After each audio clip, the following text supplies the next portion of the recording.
Today I'm going to share with you guys the importance of integrating some narrative into your painting. We are going to be using the Ironclad from the Kharadron Overlords and paint it up as the Adamant in this video. That the entirety of the cosmos is accessible through each and every individual's mind, connecting to the great mind, the great spirit.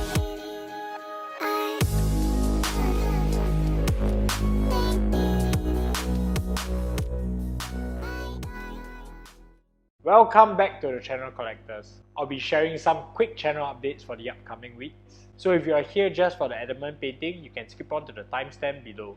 So for the channel updates, I'll be continuing the Cursed City contrast enemies, and I'll be painting up the skeletons in two forms. I'm going to be painting up one skeleton in a really nice display standard, and I'm going to be painting up another skeleton using the quick contrast method so that you can quickly get your painted miniatures on the tabletop.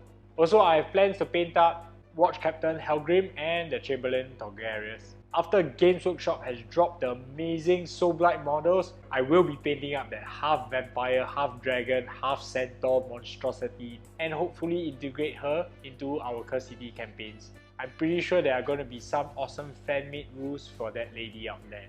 Lastly, I'll be aiming to paint up one Marvel United character a week to a really high standard like Big Child Creatives. As such, I'll be sharing with all my amazing patrons my thoughts and how I understood the reference image so that you can paint just like Big Child Creatives too.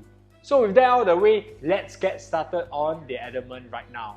So today we're going to switch things up a bit. We're not going to be painting up any of the characters, and we're going to paint up the Adamant as a supporting cast. In this video, I will be sharing how I integrate narrative and story elements onto my paint jobs and how it helps me become a better miniature painter. I believe that if you integrate story elements onto your paint job, this makes the paint job a lot more interesting and it will keep you very motivated, like how it did in this 12-hour paint job.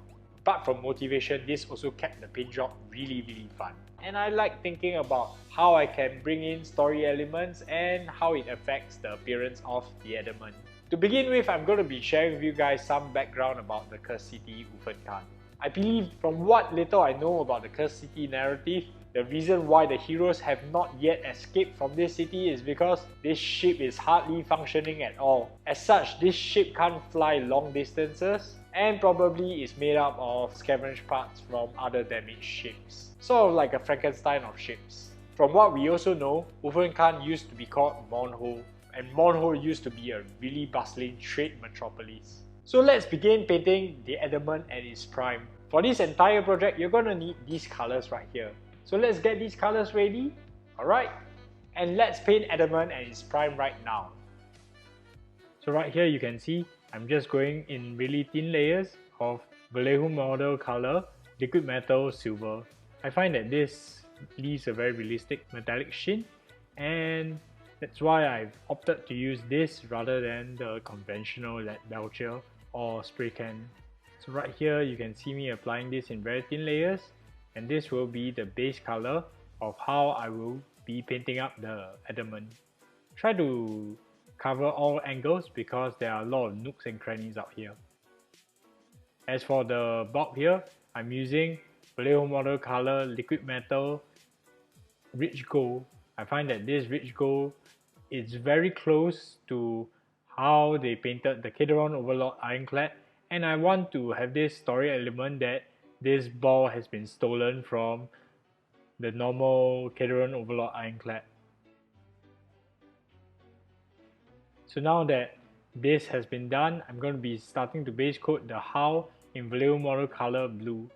This is just the straightforward blue color, and I want the idea that this Adamant ship used to be a good guy ship, and blue, in my opinion, tends to be a pretty good guy color. It's kind of looking like the Empire from Warcraft, and that's why I wanted to choose this color. I'm following the color scheme of how they painted the Ironclad, swapping out the maroon purple color for this blue color to signify how the paint style is for the Kharadron Overlords. And right here I'm going to be using Brass Scorpion to be painting his masthead. It's not exactly a masthead, it's a bow head where it's a face. No idea what the use is, but I'm just going to be painting this, base coating it in Games Workshop Brass Scorpion. Just want to do this as neatly as possible, and in a little bit you can see how this entire composition looks.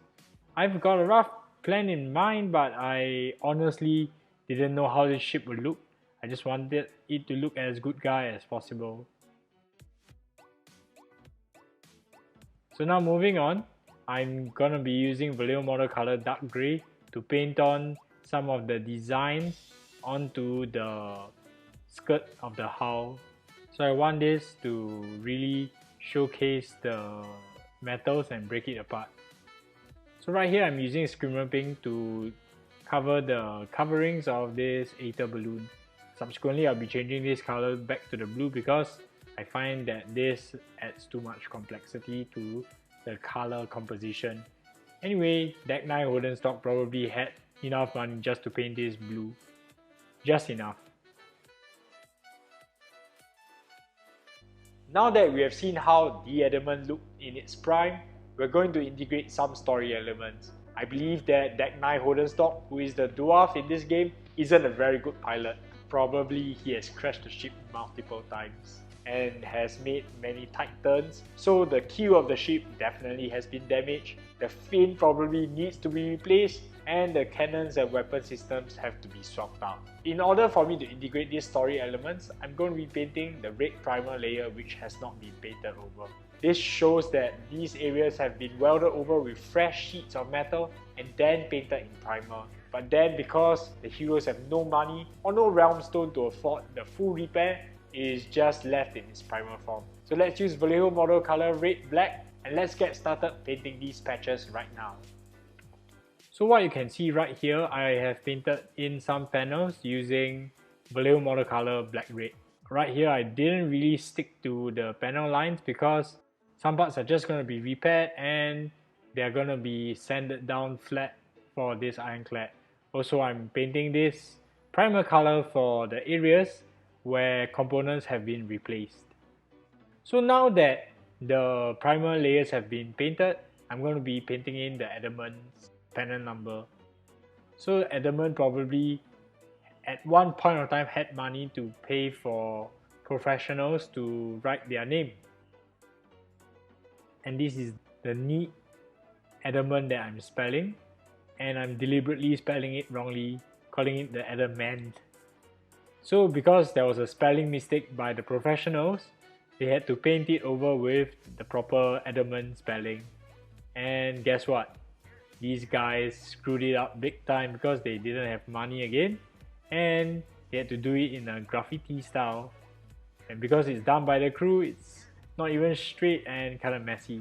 So as you can see, how this is how I include some story elements into the Adamant, and you might not always notice at first glance, but I'm glad that these little Easter eggs make this ship so much more interesting. Alright, adding some paint drips there. Because Ulfenkan doesn't seem like the bustling metropolis it used to be, after Raduka has taken over management, I believe many businesses have closed down. Paint shops, repair shops for ships like these definitely don't exist anymore. So I would say that the name of the Adamant has to be painted on by the crew, hence this graffiti looking style. After the red primer patches have been painted, the Adamant is still looking pretty fresh, still looking pretty new right there, and we're going to dirty up this entire ship. For this entire stage, I'll be only using Vallejo Model Color Light Wash for this, and we're going to put it all over the ship. Okay, so if you're ready, let's get dirty right now. So using a huge brush and an untinned down wash, I'm just liberally throwing this wash over. This really adds a layer of grime and oil to the entire surface, and it also serves as a filter to show that this ship is really filthy. You just really want to just gunk this up, let it pool, but not too much. Just doing this on the deck also, and just pulling it into the corners just to make sure that the gunk is trapped in these corners. You want to cover all the big surfaces and make this ship really look dirty. because the adamant hasn't been cared for, there are going to be some wear and tear on the individual parts. I need to bring to your attention that the different materials need to be weathered correctly. The steel and iron parts rust, hence they should be colored accordingly, whereas the brass and copper parts on the bulkhead also oxidize differently. For this stage, we are going to need these materials right here to weather up the adamant, and let's get weathering the adamant right now. Okay, so I'm using Green Stuff World's verdigris and thinned it down a lot. This is Green Stuff World's liquid pigment, and I really like how it dries up. So I'm just gonna flood this all over the brass and copper areas to show that verdigris has been building up. Prior to this, I've also protected the entire model using matte varnish, and this matte varnish will allow me to do the next stage. Right here, I'm gonna be using isopropyl alcohol to really wipe down these copper areas, leaving only the recesses with this verdigris. This also allows me to clean up the model and really make sure that the verdigris isn't too messy. Just want to make sure that this model still stands out on the tabletop without all looking dirty.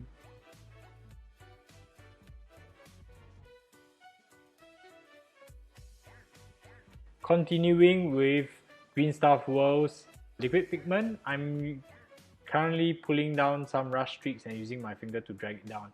This is light rust from Green Stuff World, and this is the results. Also using orange rust from Green Stuff World's liquid pigment, I'm flooding in some selective details so that we can create this bright orange rust effect. Right here, I'm going to be doing some overbrushing of brass scorpion to clean up the brass areas and to really highlight this up. Gradually, I'm adding in a little bit of Runelord brass into the overbrush to just really pick up the details. As you can see, this really cleans up the surfaces and make the brass surfaces have this really disgusting blue verdigris in the recesses while having this brass color right out there. I'm doing the exact same steps for the ether balloons, and as you can see, I've tried to make the base coating as asymmetrical as possible. This kind of symbolizes that Deck 9 just had to salvage whatever parts from other Ironclad.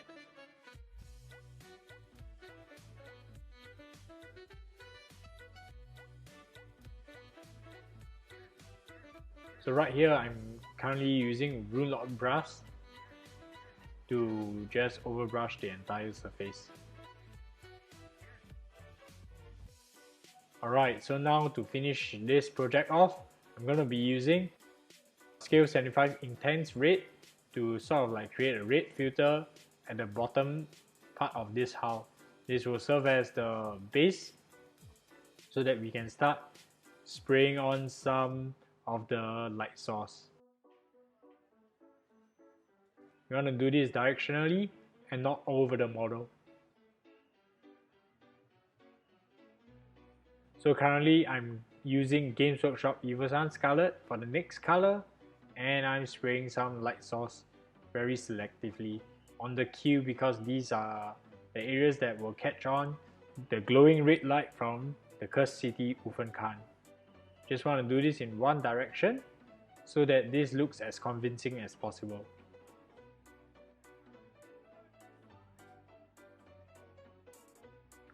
Also, you want to do this lightly on the other side so the entire model looks more coherent.